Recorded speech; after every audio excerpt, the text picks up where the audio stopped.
So hey viewers, welcome to my YouTube channel. So in this video we are sharing some handmade die creative Teachers Day card decoration ideas. These are handmade cards. So before starting the video, who are new to my channel, kindly subscribe my YouTube channel for more latest and trendy updated videos. So let's begin the video.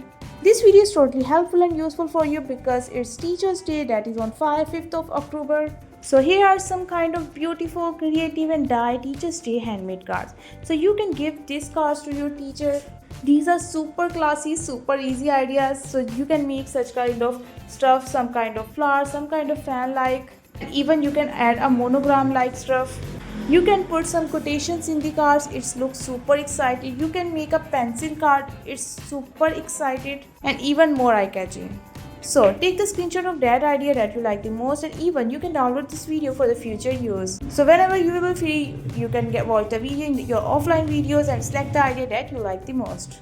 We shared a lot of stuff related to Teachers Day, such as Teachers Day school decoration ideas, Teachers Day gifting ideas. So what kind of gifts you can give your teacher, this video is also available on our channel, so you can watch, and please subscribe for more videos.